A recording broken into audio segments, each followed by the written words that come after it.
Welcome to N24 news. ముందుగా headlines చూద్దాం. రాబోయే రోజుల్లో కాబోయే లీడర్లు వాలంటీర్లే. నా సైన్యం 2.60 లక్షల మంది వాలంటీర్లేనన్న జగన్. బాబుకు ఓటు వేస్తే ఏం జరుగుతుందో ప్రతి ఇంటికి వెళ్లి చెప్పాలని సూచన.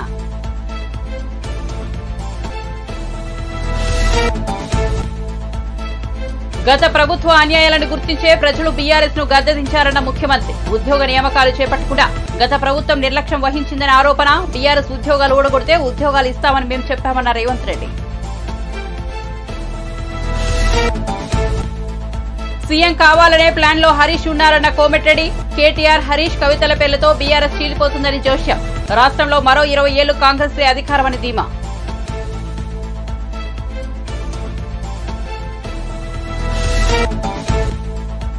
రాజ్యాంగ విరుద్ధం ఎలక్టోరల్ బాండ్స్ పై సుప్రీం సంచలన తీర్పు. క్విడ్స్ ప్రోకు దారి తీయొచ్చిన ఆందోళన. ఎలక్టోరల్ బాండ్స్ వివరాలను మార్చి 31 వెబ్సైట్ లో ఉంచాలని ఎన్నికల సంఘానికి ఆదేశం. ఇక వార్త వివరాల్లోకి వెళ్తే రాష్ట్రంలోని 2.60 లక్షల మంది వాలంటీర్లే తన సైన్యమని ఏపీ ముఖ్యమంత్రి జగన్ పేర్కొన్నారు. రాబోయే రోజుల్లో కాబోయే లీడర్లు వాలంటీర్లే అని చెప్పారు. ప్రజలకు సేవ చేసే సైనికులు, పేదల చెంతకు సంక్షేమాన్ని చేరవేసే వారధులు వాలంటీర్లని కొనియాడారు. చంద్రబాబు జన్మభూమి కమిటీలు గంజాయి మొక్కలైతే మన సచివాలయ వ్యవస్థ తులసి మొక్క అని చెప్పారు. మన పథకాలకు వాలంటీర్లే బ్రాండ్ అంబాసిడర్లని అన్నారు. గుంటూరు జిల్లా ఫిరంగిపురం మండలం రేపుడులో నిర్వహించిన అభినందన సభలో ప్రసంగిస్తూ ఆయన ఈ వ్యాఖ్యలు చేశారు. పేదలకు సేవ చేయడానికే మన వ్యవస్థలు పుట్టుకొచ్చాయని జగన్ చెప్పారు. మన వ్యవస్థల ద్వారా ప్రతి గ్రామంలో ఆసుపత్రులు, స్కూళ్ల రూపురేఖలు మారిపోయాయని అన్నారు. అక్క చెల్లెమ్మలు, అవ్వ తాతలు, రైతులకు వాలంటీర్ల వ్యవస్థ తోడుగా ఉందని చెప్పారు. సూర్యుడు ఉదయించక ముందే ఇంటి తలుపు తట్టి వాలంటీర్లు పెన్షన్లను అందిస్తున్నారని కొనియాడారు. 55 నెలలు పేదలకు సేవ చేశామని, పేదల భవిష్యత్తు మార్చేందుకు యుద్ధానికి సిద్ధమా అని వాలంటీర్లను ఉద్దేశించి ప్రశ్నించారు. సేవలు, పథకాలు అందించేందుకు గత ప్రభుత్వ పాలన టీడీపీ వాళ్ళైతే జన్మభూమి కమిటీల పేరిట వాళ్ళు చేస్తే, మనం పెట్టుకున్న ఈ రెండు వ్యవస్థల మధ్య మన వ్యవస్థ, మన వాలంటీర్ల వ్యవస్థ, వాళ్ళ వ్యవస్థ జన్మభూమి కమిటీల వ్యవస్థ, మన సచివాలయ వ్యవస్థకు అనుసంధానమై ప్రతి పేదవాడికి కూడా వారధిగా మన వాలంటీర్ వ్యవస్థ మధ్య, ఆ జన్మభూమి కమిటీల మధ్య తేడా ఏమిటి అనంటే, వారి కమిటీలు, వారి జన్మభూమి కమిటీలు దోపిడీ కోసం పుట్టాయి. మన వ్యవస్థలు, మన ప్రభుత్వము, మన మేనిఫెస్టో, మన నవరత్నాలు, మన ఎజెండా ప్రకారం సేవ చేయటానికి మన వ్యవస్థలు పుట్టాయి. మనం ఏర్పాటు చేసిన వ్యవస్థలు ప్రతి గ్రామాన్ని కూడా, గ్రామంలోని బడిని, ఆసుపత్రిని మార్చాయి. తేడా గమనించమని అడుగుతా ఉన్నా. గతానికి ఇప్పటికీ మధ్య తేడా ఆలోచన చేయమని అడుగుతా ఉన్నా. మీరు గమనిస్తే ఈ గమనించిన ఈ తేడాను కళ్ళకు కట్టినట్టుగా మీ గ్రామంలో ఉన్న ప్రతి అక్క చెల్లెమ్మకు మీరు చెప్పొచ్చు, ప్రతి అన్నతమ్ముడికి వివరించవచ్చు, ప్రతి రైతన్నకు చూపవచ్చు. అందుకే ఈ తేడాను గమనించమని. ఇందిరమ్మ రాజ్యానికి తెలంగాణ ప్రజలు మళ్లీ అధికారం కట్టబెట్టారని ముఖ్యమంత్రి రేవంత్ రెడ్డి గురువారం అన్నారు. గత ప్రభుత్వ అన్యాయాలను గుర్తించే ప్రజలు బీఆర్ఎస్ ను గద్దెదించారన్నారు. కొత్తగా ఎంపికైన ప్రభుత్వ గురుకుల ఉపాధ్యాయులకు ఎల్బీ స్టేడియంలో నియామక పత్రాలను అందించారు. ఈ సందర్భంగా రేవంత్ రెడ్డి మాట్లాడుతూ ప్రజలు ఇందిరమ్మ రాజ్యానికి పట్టం కట్టారన్నారు. ఉద్యోగ నియామకాలు చేపట్టకుండా గత ప్రభుత్వం నిర్లక్ష్యం వహించిందని ఆరోపించారు. బీఆర్ఎస్ ఉద్యోగాలు ఓడగొడితే మీకు ఉద్యోగాలు ఇస్తామని తాము చెప్పామన్నారు. 567 గ్రూప్ 1 పోస్టులకు సంబంధించి అనుమతులు ఇచ్చినట్టు చెప్పారు. ఇటీవల గ్రూప్ 4 ఫలితాలు విడుదల చేశామన్నారు. ఇప్పటికన్నా అర్థం చేసుకో. ప్రజలు నీ నుంచి ఏం ఆశించిండ్రు? ప్రజలకు నువ్వేం ద్రోహం చేసినావు? ఇవాళ ప్రజలు ఏం మార్పు కోరుకున్నారు? ఇవాళ నిరుద్యోగ యువకులు వాళ్ళ జీవితాలతో మార్పుతో పాటు తెలంగాణ రాష్ట్రంలో పాలకుల మార్పు జరగాలని ఇవాళ ప్రజా ప్రభుత్వాన్ని ఇచ్చిండ్రు. ఇవాళ మేము వచ్చి కూర్చున్నామో లేదో, సర్దుకున్నామో లేదో, ఎక్కడ కుండ ఉందో, ఎక్కడ గిన్నె ఉందో ఎక్కడ పొయ్యి ఉందో వంటొందామనే లోపలనే మీరు వండలేదు, మీరు ఉపాసం మానబెడుతున్నారని మా మీద ప్రచారం చేస్తున్నాడు. నేను ఒక్కటే మీకు చెప్పదలుచుకున్నా, 3650 రోజులు అధికారంలో ఉన్నాయన నువ్వు వీళ్ళకి ఎందుకు ఉద్యోగ నియామకాలు ఇవ్వలేదు? 70 రోజుల్లో మేము ఇచ్చినాం కదా. 70 రోజుల్లో దాదాపుగా మేము 25,000 ఉద్యోగాలు ఇవాళ భర్తీ చేసినాం. స్టాఫ్ నర్సులు కావచ్చు, సింగరేణి కార్మికులు కావచ్చు, పోలీసులు కావచ్చు, ఇవాళ గురుకుల టీచర్లు కావచ్చు, దాదాపుగా 25,000 ఉద్యోగాలు మేము వచ్చిన 70 రోజుల్లోనే నియామకాలు చేపట్టినాం. ఇవి మీ కళ్ళకు కనిపిస్తలేవా అని నేను వారిని అడుగుతున్నా. అందుకే ఇవాళ మీరు ఏడ్చినా, పెడబొబ్బలు పెట్టినా, మీరు కాళ్ళు చేతులు ఇరగొట్టుకున్నా, లేకపోతే అమరవీరుల స్తూపం దగ్గర మీ మెడకు ఉరితాడు కట్టుకొని ఏలాడబడ్డా ప్రజలు మీ పట్ల సానుభూతి చూపించారు. ఎందుకంటే ఈ రాష్ట్రాన్ని కొల్లగొట్టిందే మీరు, ఈ రాష్ట్రాన్ని దోసుకున్నదే మీరు. ఇవాళ ఈ దోపిడీ ప్రభుత్వం వద్దని ప్రజలు మిమ్మల్ని తిరస్కరించారు. ఇప్పటికైనా ప్రజా తీర్పును గౌరవించి ప్రధాన ప్రతిపక్ష నాయకుడిగా శాసనసభకు రా. ఈ నియామకాలకు ఉద్యోగ అవకాశాలు వచ్చిన ఈ విద్యార్థులను అభినందించు, ఈ గురుకుల పాఠశాల ఉపాధ్యాయులను అభినందించు. ఎందుకంటే భవిష్యత్ తరాలను తయారు చేసి ఈ దేశ సంపదను సృష్టించేదే ఈ ఉపాధ్యాయులు. గత ప్రభుత్వం విద్య మీద ఖర్చు పెట్టింది 6%. మా ప్రభుత్వం దాన్ని 10 నుంచి 12% పెంచి ఈ గురుకుల పాఠశాలలను బలోపేతం చేసి ఎస్సీ, ఎస్టీ, మైనారిటీ, ఓబీసీ విద్యార్థులకు ఉద్యోగ ఉపాధి అవకాశాలు కల్పించేటట్టు ఈరోజు వసతులను పెంచుతాం. అదేవిధంగా ఇవాళ తండాలలో, గూడాలలో, మారుమూల పల్లెల్లో ఉన్న సింగిల్ టీచర్ పాఠశాలను 6,453 మూతేసిండు కేసీఆర్ గారు. రేషనలైజేషన్ పేరు మీద పాఠశాలలు మూతేసి పేదవాళ్లకు విద్యను దూరం చేసిండు. ఎవరుంటారా తండాలలో, గూడాలలో, మారుమూల పల్లెల్లో? మేడిగడ్డ అవినీతికి సంబంధించి మాజీ ముఖ్యమంత్రి కేసీఆర్ అరెస్ట్ చేయాలని బీజేపీ ప్రధాన కార్యదర్శి కరీంనగర్ ఎంపీ బండి సంజయ్ గురువారం డిమాండ్ చేశారు. ఈ ప్రాజెక్టుకు సంబంధించి సంబంధిత అధికారులపై చర్యలు తీసుకోవాలన్నారు. 1,00,00,000 కోట్ల రూపాయల ప్రజాధనాన్ని దుర్వినియోగం చేసిన కేసీఆర్ కుటుంబం నుంచి ఆస్తులు జప్తు చేయాలన్నారు. గురువారం ఆయన సిరిసిల్లలో మీడియా సమావేశం నిర్వహించారు. ఈ సందర్భంగా మాట్లాడారు. వేములవాడ, రాజన్న సిరిసిల్ల జిల్లాల్లోని అన్ని మండల కేంద్రాలతో పాటు చాలా గ్రామాల్లో పర్యటించి ప్రజల ఆశీర్వాదం తీసుకున్నట్లు చెప్పారు. ఎక్కడకు వెళ్లినా ప్రజాస్పందన బాగా కనిపించిందన్నారు. ఏ గ్రామానికి వెళ్లినా ఢిల్లీలో నరేంద్ర మోదీ ఉండాల్సిందే అని మాట్లాడుతున్నారని చెప్పారు. మోదీ ప్రజల కోసం ఎన్నో పథకాలు ఇవ్వడంతో పాటు ఇటీవల భవ్యమైన రామ మందిరాన్ని నిర్మించారని గుర్తు చేశారు. ఎన్నో సంక్షేమ పథకాల కోసం కేంద్రం నుంచి నిధులు వస్తుంటే గత బీఆర్ఎస్ ప్రభుత్వం మాత్రం ఈ విషయం చెప్పలేదని ఆరోపించారు. నరేంద్ర మోదీ ఇచ్చిన ఉపాధి హామీ నిధులు సహా ఎన్నో పథకాలకు సంబంధించిన నిధులను గత ప్రభుత్వం దారి మళ్లించిందని ఆరోపించారు.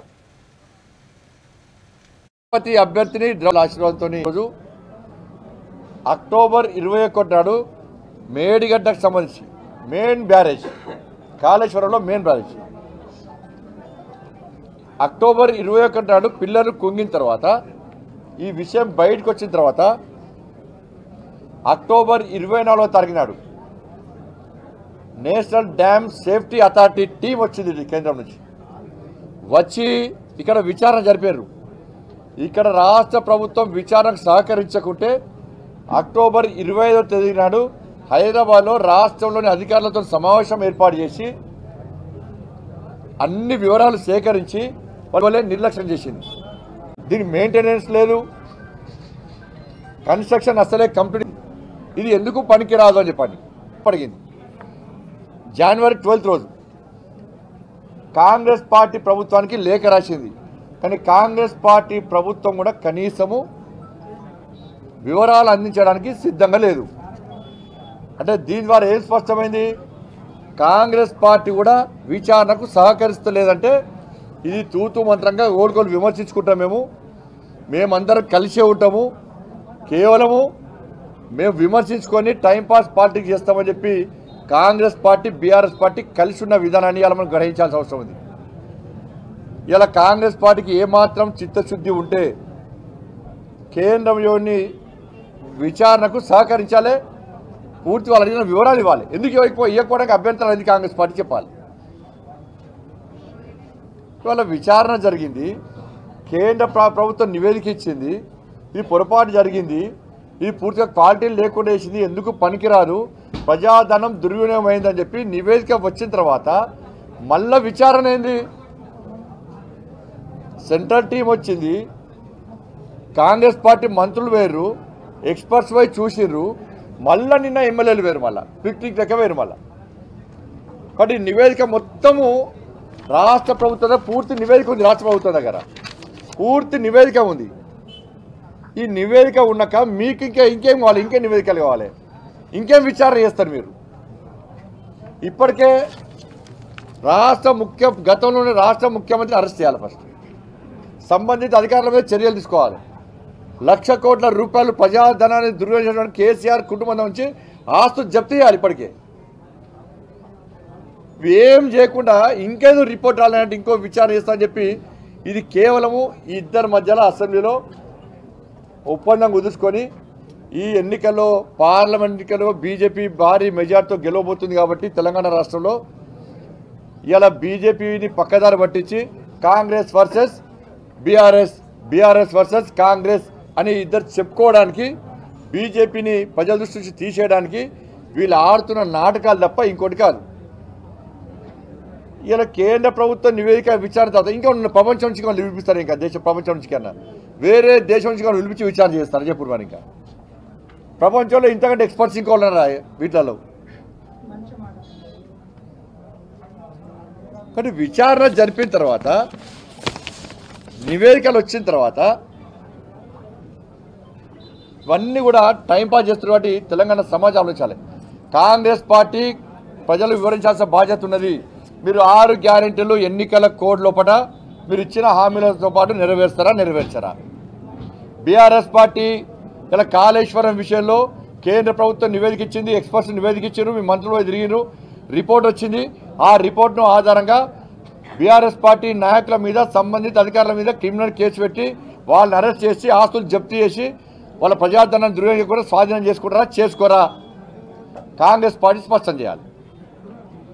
వీటి గురించి మాట్లాడకుండా ఇలా ఈ రెండు పార్టీలు కలిసి ఇలా అసెంబ్లీ యొక్క సమయాన్ని వృధా చేసి ఇలా దాని ద్వారా కూడా ప్రజాధనం దుర్వినియోగం చాలా మూర్ఖత్వం. ఇది రాజకీయ పార్టీలు సేకరించే విరాళాలలో పారదర్శకత కోసం కేంద్ర ప్రభుత్వం తీసుకొచ్చిన ఎలక్టోరల్ బాండ్స్ విధానం రాజ్యాంగ విరుద్ధమని సుప్రీంకోర్టు పేర్కొంది. బ్లాక్ మనీ నిర్మూలన పేరుతో తీసుకొచ్చిన ఈ విధానంలో పారదర్శకత లోపించిందని వ్యాఖ్యానించింది. ఆర్బీఐ పరిధిలో నుంచి ఎలక్టోరల్ బాండ్స్ లో తప్పించడం సరికాదని, ఇది రాజ్యాంగ విరుద్ధమని పేర్కొంది. ఎన్నికల వ్యవస్థలో రాజకీయ పార్టీలు కూడా ఓ భాగమేనని సుప్రీంకోర్టు ప్రధాన న్యాయమూర్తి జస్టిస్ డివై చంద్రచూడ్ వ్యాఖ్యానించారు. ఏ పార్టీకి ఎవరు విరాళం ఇస్తున్నారనే విషయం తెలుసుకోవడం ద్వారా ఓటరు తాను ఎవరికి ఓటు వేయాలో తేల్చుకునే వీలు కలుగుతుందని చెప్పారు. రాజకీయ పార్టీలకు విరాళాలు క్విడ్ ప్రోకు దారితీయవచ్చని సుప్రీంకోర్టు ఆందోళన వ్యక్తం చేసింది. బ్లాక్ మనీని అరికట్టడం, విరాళాలు అందించే వ్యక్తులు, సంస్థల గోప్యతను కాపాడమే లక్ష్యంగా ఎలక్టోరల్ బాండ్స్ విధానాన్ని తీసుకొచ్చినట్టు కేంద్ర ప్రభుత్వం తెలిపింది. అయితే నల్లధనాన్ని అరికట్టేందుకు ఎలక్టోరల్ బాండ్స్ ఒకటే మార్గం కాదని సుప్రీం ధర్మాసనం అభిప్రాయపడింది. ఎలక్టోరల్ బాండ్స్ జారీని వెంటనే నిలిపివేయాలని, ఇప్పటివరకు జారీ చేసిన బాండ్స్ వివరాలను ఎన్నికల సంఘానికి అందజేయాలని స్టేట్ ఆఫ్ ఇండియాను సీజీఏ ఆదేశించారు. రాజకీయ పార్టీలకు చెందిన ఎలక్టోరల్ బాండ్స్ వివరాలను మార్చి 31లోగా వెబ్సైట్లో ఉంచాలని ఎన్నికల సంఘాన్ని ఆదేశించారు. తెలంగాణ నుంచి రాజ్యసభ ఎన్నికల బరిలో 3 అభ్యర్థులు నిలిచారు. కాంగ్రెస్ తరపున రేణుకా చౌదరి, అనిల్ కుమార్ యాదవ్, బీఆర్ఎస్ తరపున వద్దిరాజు రవిచంద్ర ఎన్నికల బరిలోకి దిగారు. వద్దిరాజు రవిచంద్ర తన నామినేషన్ దాఖలు చేశారు. రేణుకా చౌదరి, అనిల్ కుమార్ యాదవ్లకు ముఖ్యమంత్రి రేవంత్ రెడ్డి బీఫామ్లను అందజేశారు. వీరు తమ నామినేషన్లు సమర్పించనున్నారు. మరోవైపు ఏపీలో 3 రాజ్యసభ స్థానాలకు వైవి సుబ్బారెడ్డి, మేడ రఘునాథ్ రెడ్డి, గొల్ల బాబురావులు నామినేషన్ వేశారు. తగినంత బలం లేకపోవడంతో రాజ్యసభ ఎన్నికలకు దూరంగా ఉండాలని టీడీపీ నిర్ణయించింది. దీంతో 3 వైసీపీ నేతలు రాజ్యసభకు ఏకగ్రీవంగా ఎన్నిక కాబోతున్నారు. అక్రమ కేసులు పెట్టి బెదిరించే వారికి టీడీపీ భయపడదని ఆ పార్టీ అధినేత చంద్రబాబు సతీమణి నారా భువనేశ్వరి అన్నారు. శ్రీ సత్యసాయి జిల్లాలోని మడకసిర, హిందూపురం నియోజకవర్గాల్లో నిజం గెలవాలి కార్యక్రమంలో ఆమె పాల్గొన్నారు. ఈ కార్యక్రమానికి వచ్చిన హేమంత్, శోభ అనే దంపతులు తమ బాలుడికి పేరు పెట్టాలని భువనేశ్వరిని కోరారు. ఆమె చిన్నారిని ఎత్తుకుని కుశల్ కృష్ణ అని నామకరణం చేశారు.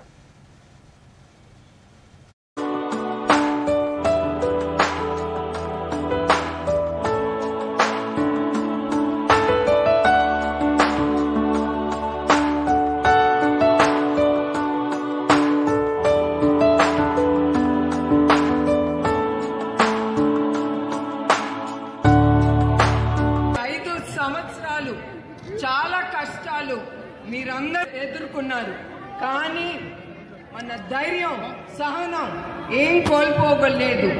మనం పోరాడుతూనే ఉన్నాం. మీ అందరికీ తెలుసు ఈ ప్రభుత్వం ఎంత అరాచకం చేసిందో. మన తెలుగు దేశం కార్యకర్తలు అంటే చాలు వాళ్ళు కొట్టడం లేదా తప్పుడు కేసులు పెట్టి జైల్లో పెట్టడం. అంటే ఏంటి? అది ఏం లేదు, మనని భయపెట్టించటానికి, మన కుంగిచ్చి కింద పడేయటానికి.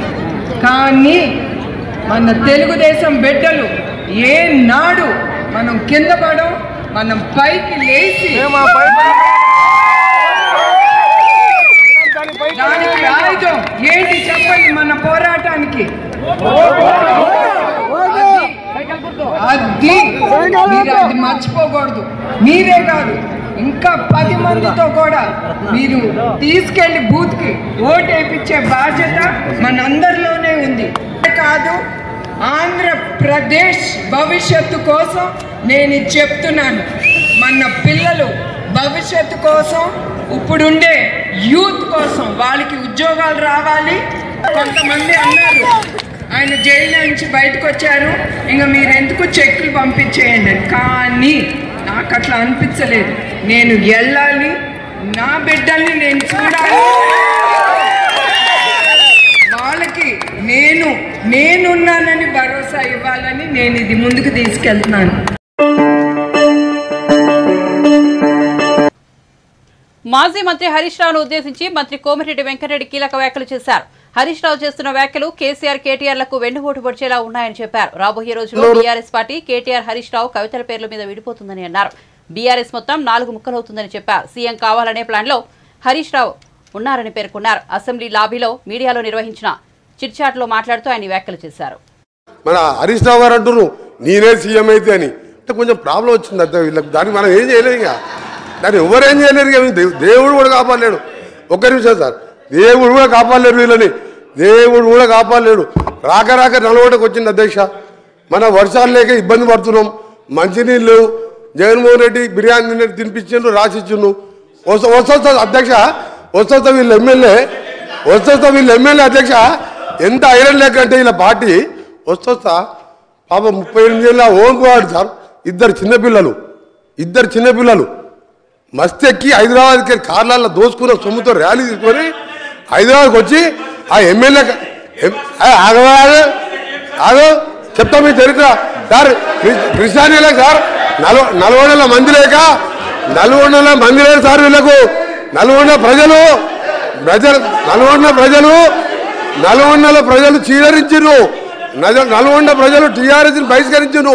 హైదరాబాద్కి వెళ్ళి రౌడీల కార్లు వేస్తే సార్ ఆ ఓంకువాడు చనిపోతే సార్, ఓంకువాడు చనిపోయింది సార్. ఇద్దరు చిన్నపిల్లలు మన నేను లేకుంటే ఓంకువాడు చనిపోతే కనీసం మా జిల్లా ఉన్న ఏకైక ఎమ్మెల్యే కానీ కేసీఆర్ గారి, కేటీఆర్ గారి ఆ కుటుంబాన్ని ఆదుకుంటామని అంటలేరు సార్. ఎంత దరిద్ర రాక జిల్లాకు వచ్చి ఓ మనిషిని పొట్టలు పెట్టుకోరు. ఈయన మేనిఫెస్టో గురించి మాట్లాడుతున్నాడు సార్. ఒకటే చెప్తుంది సార్, ఈయన మేనిఫెస్టో 2001లో పార్టీ పెట్టింది సార్. నీ దుకాణం మంత్రి గారు దుకాణం మంది సార్. ఒకటి సార్ అసలు పాయింట్కి వస్తున్నా సార్. అసలు పాయింట్కి వస్తున్నా. అరే మీ చరిత్ర చెప్తా సార్.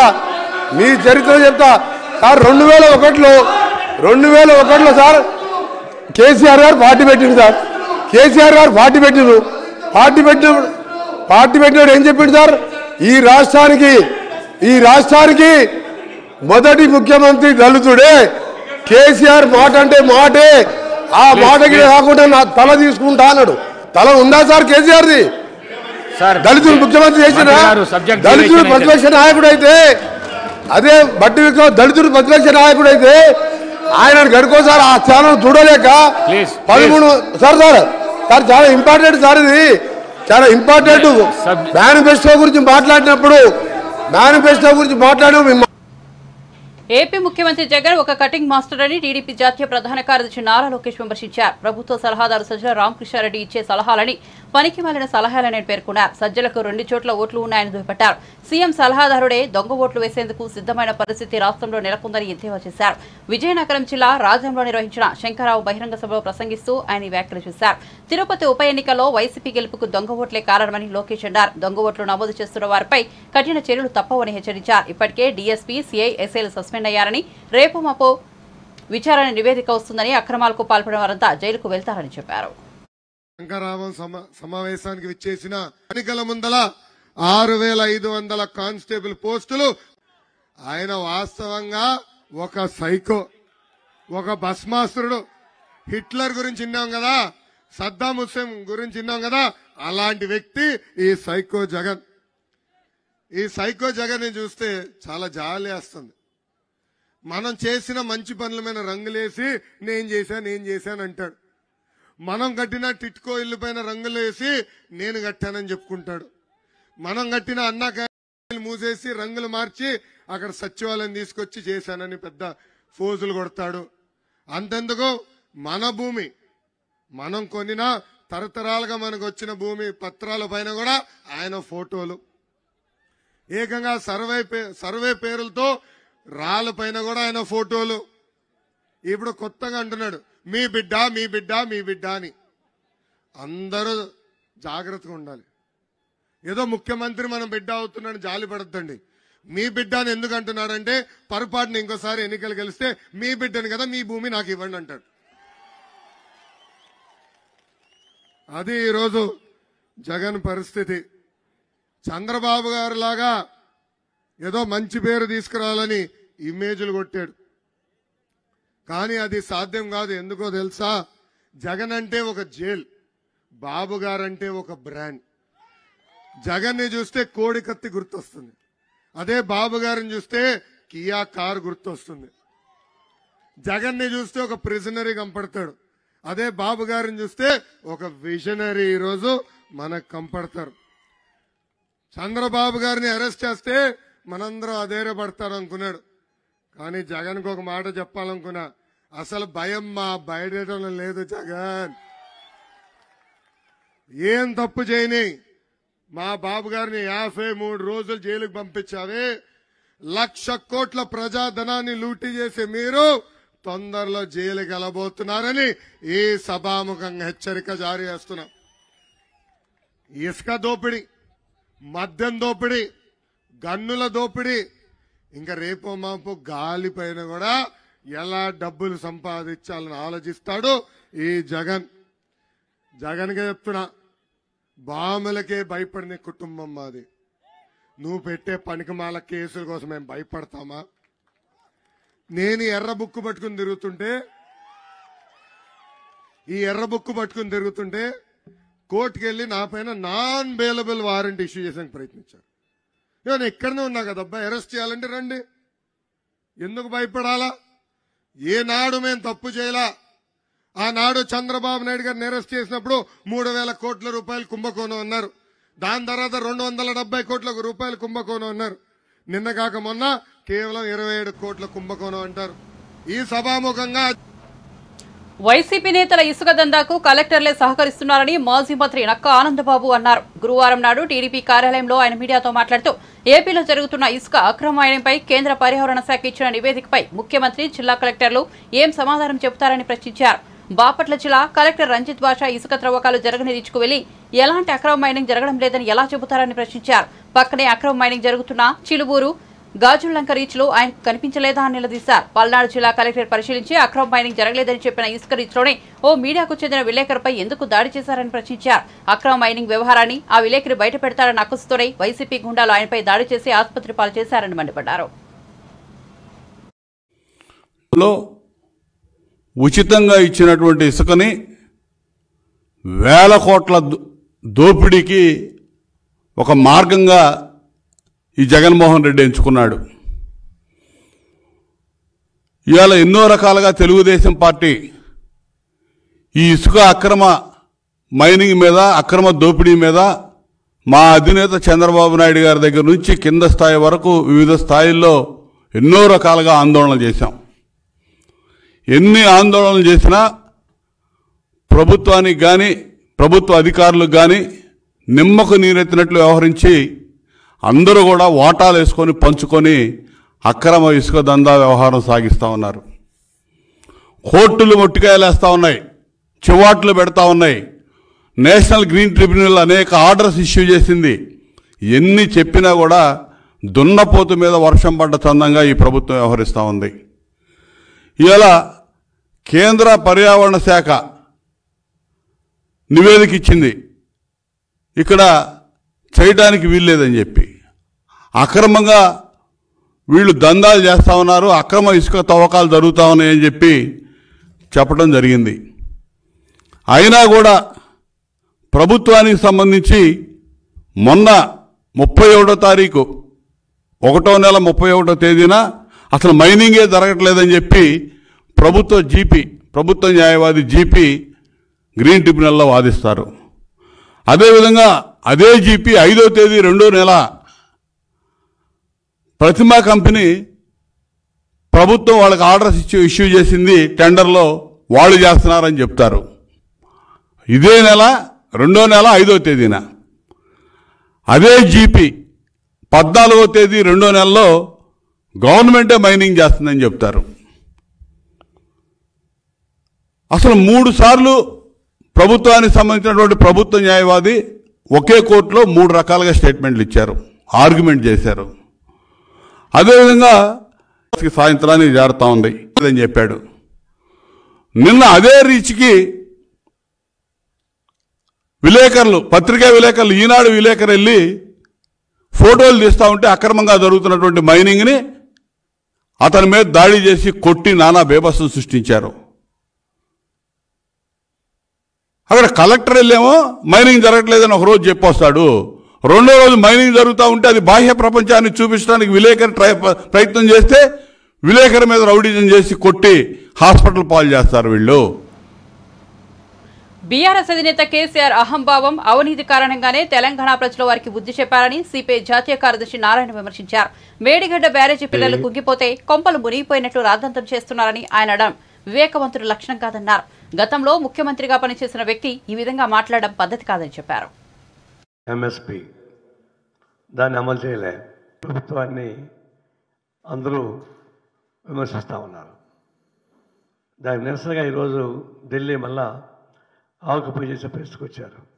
అంటే దేవుళ్ళను పూజించడం ఒకవైపు, ఢిల్లీ ఆమ్ ఆద్మీ పార్టీ బీజేపీ ఉంది కాబట్టి దాన్ని ముప్పు తెప్పి పెడతా ఉన్నారు. వాళ్ళకి ఆయన జోలికి పోరు, వాళ్ళ ప్రాపర్టీ జోలికి పోరు, సరి కూడా చంపేస్తారు, డౌటే లేదు. వాళ్ళు కాపాడాల్సిన బాధ్యత గవర్నమెంట్ది. మిగిలిన ఆరోపణలు ఉండే వాళ్ళని హండ్రెడ్ చేస్తూ ఉన్నారు. రాష్ట్రాలకి అమలు చేయడం మానేశారు. బీజేపీతో కేసీఆర్ రాజీ పడ్డాడు కాబట్టి కేసీఆర్ పోయాడు. తెలుగు ప్రజలందరూ అసహించుకుంటున్నారు బీజేపీని. రాజధాని విషయం సెటిల్ చేయలేదు, పోలవరానికి డబ్బులు ఇవ్వలేదు, కడప స్టీల్ ప్లాంట్ కడతామని చెప్పి దానికి ఆమోదం లేదు, ఒక్క చట్టం అంటే ఒకటి కూడా అమలు చేయలేదు. ఇప్పుడు తెలంగాణలో టీఆర్ఎస్ ప్రభుత్వం చేసిన వైఫల్యాలు ఓడిపోయింది. ఏమాత్రం తెలంగాణను సాధించుకునేటువంటి పార్టీగా ఉండేటువంటి అనేక మాట మేము చెప్పామన్నమాట. దాని ఫలితంగానే పోయింది. రెండవది ఒకటే, అంతకుముందు కూడా చెప్పాము, కాంగ్రెస్ పార్టీ ఓడిపోయారు. ప్రాజెక్టులో నీళ్లు నిండిన తర్వాత ఒక్క పిల్లల పేరు కూడా ప్రమాదమే కదా, దాన్ని పరిశీలించమని చెప్పండి రమ్మన్నాడు. పోయి ఉండాల్సింది, తప్పే ఉంది. ఆడేవే కౌంటర్ ఇచ్చి ఉండాల్సింది, తప్పని చెప్పి ఒప్పుకోవాల్సింది, లేదంటే ఆరోపణను ఎదుర్కోవాల్సింది. కానీ ఆడికి పోకుండా బయటకు పోవడం అంటే ఇది కరెక్ట్ కాదు. ఇంకోటి ఏంటంటే దుస్సాంప్రదాయం, అసెంబ్లీకి ఎన్నికైన తర్వాత. బులెటిన్ ముగించే ముందు హెడ్లైన్స్ మరోసారి చూద్దాం. రాబోయే రోజుల్లో కాబోయే లీడర్లు వాలంటీర్లే, నా సైన్యం 2.60 లక్షల మంది వాలంటీర్లేనన్న జగన్. బాబుకు ఓటు వేస్తే ఏం జరుగుతుందో ప్రతి ఇంటికి వెళ్లి చెప్పాలని సూచన.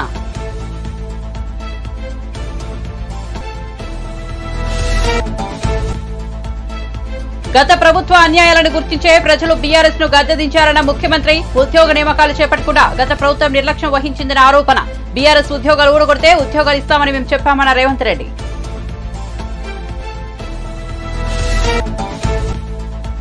సీఎం కావాలనే ప్లాన్ లో హరీష్ రావు ఉన్నారన్న కోమటిరెడ్డి. కేటీఆర్, హరీష్, కవితల పేర్లతో బీఆర్ఎస్ చీలిపోతుందని జోష్యం. రాష్ట్రంలో మరో 20 ఏళ్లు కాంగ్రెస్ అధికారం అని ధీమా.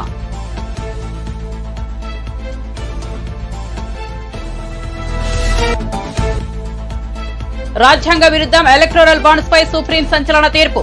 క్విడ్ ప్రోకు దారితీయని ఆందోళన. ఎలక్టోరల్ బాండ్స్ వివరాలను మార్చి 31లోగా వెబ్సైట్ లో ఉంచాలని ఎన్నికల సంఘానికి ఆదేశం.